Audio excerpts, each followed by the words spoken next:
Well, where I live, every single day I hear the cock-a-doodle-doo of a neighbor's rooster.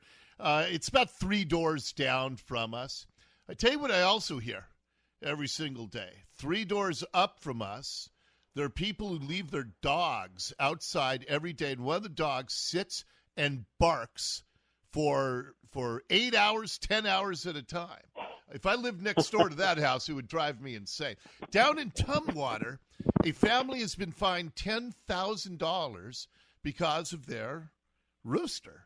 And the patriarch of that family is Mike Johnson, who joins us here on the Dori Monson Show. Hey, Mike, good to talk to you. Hey, it's good to be on. Thank you for having me. Yeah. So what's going on down there in Tumwater? Who's ratting you and your rooster out?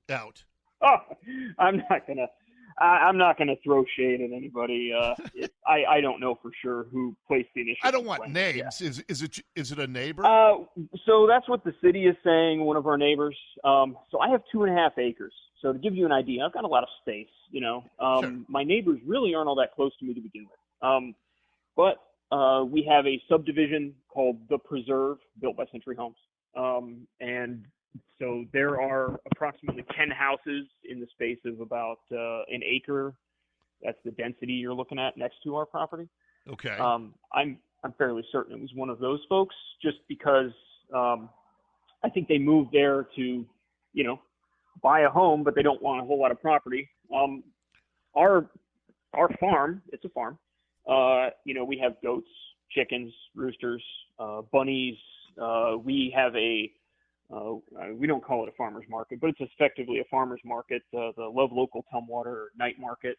Okay. Second Thursday of every month on our property. So we have close to 1,000 people show up to our property. We have 35 vendors that sell handmade goods, food, and everything else. So we have community events here. And all of that stuff, and everything else. All of that stuff's permitted by the city of Tumwater? All the Absolutely. market? Okay. Well, let me ask you an important question. So these houses that were built in tight quarters right next door to you, how long ago did those homes sell? 5 years or less. Okay. Our house and our farm has been here since 1963, although obviously I haven't owned it for that long, but yes. Okay. But you had the roosters when all those 10 homes were sold? So the previous tenants, the previous owners of this house had chickens and horses as well as goats. Okay. So for the past, 10 to 15 years, this property has continuously had more or less the same animals we have. Even though I haven't lived here, I've only lived here a year and a half. But a year and a half. Yeah. Okay. But the previous owner before you did not have roosters? I'm just wondering, did the buyers of the house know what they were that they were buying next to a place that had roosters? Absolutely they did. Like I said, this has been a farm that's continuously had livestock on it, to include roosters, and our neighbors have had roosters as well. So the lane that we live on, Small Gang Lane, has had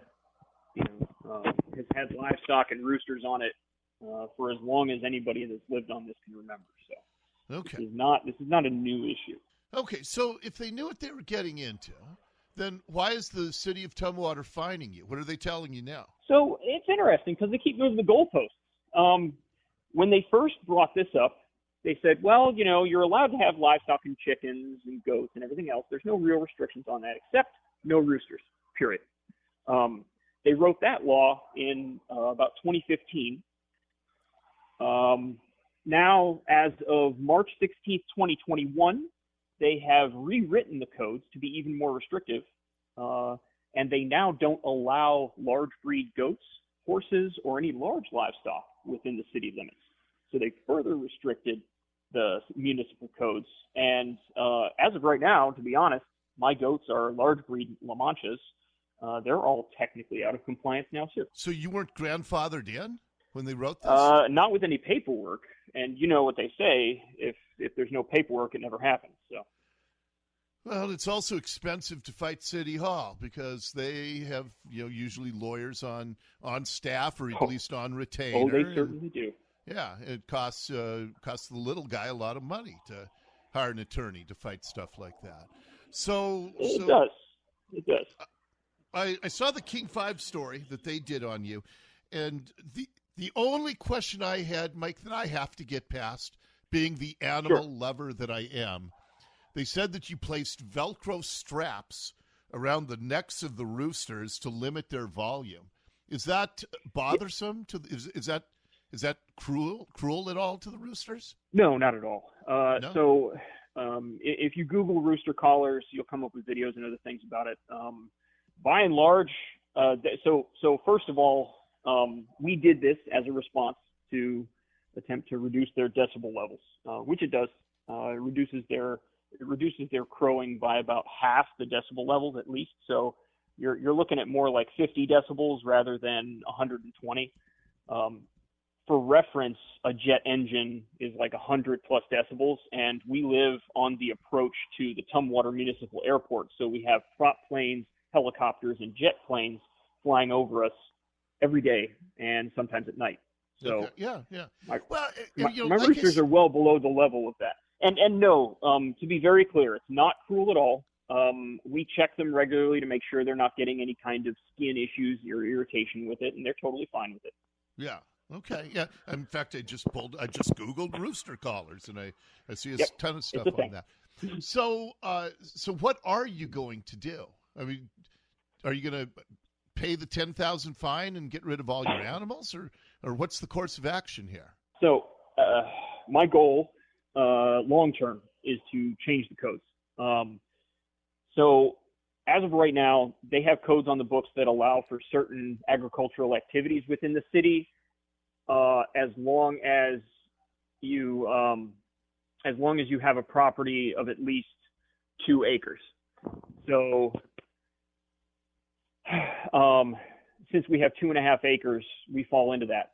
What I'm going to do is I'm going to continue to petition the council and hopefully garner some legal aid to help me in this and get the laws changed so that any farm of at least 2 acres can have, non-hazardous livestock, we'll call it, so anything that's not actively going to go out and stop traffic. Yeah. I have a rooster in our neighbor. I don't have, but we have a rooster in our neighborhood, and I hear it every once in a while. I think it's kind of cool, actually. I like it, but I don't pay attention to how often how often does a rooster crow like that? So it varies. Roosters crow for 3 reasons primarily. First, to gather their flock together. Okay. If their hens start to wander too far afield, they call them together for kind of a roll call head count kind of thing. Okay. The second reason is to warn everybody of a threat if they see an eagle or other predator. Okay. And third, to basically challenge another rooster. Roosters are very territorial. You didn't mention the one that I would have guessed. I thought they crowed to announce daybreak. Don't they? That's a myth. Actually, that's a myth. Really? Yes. I didn't know that was a myth. No, it is. No, it absolutely is. Yeah, no, it's strange, but yeah. So they are diurnal animals. They don't see well at night. In fact, if a predator attacks them at night, they tend to, get taken down pretty easily. They're very confused if they get woken up at night. Yeah, they're deep sleepers. Wow. Okay. But yeah, no, they don't crow as a rule in the morning unless there's something else going on. Okay. Look, here's the bottom line to this meddling bureaucracy in Tumwater. Sounds to me like they should just leave you alone. I mean, if the people bought the house knowing they were at the houses, knowing they were next to a working farm that had roosters, then absolutely. Okay. All right. Hey, will you keep me posted? Let me know what happens with all this. I will. Mike. I really appreciate your time, and I appreciate you helping me get the message out there. There you go. Okay. Really nice talking to you. Thanks for coming on. All right. Thank you.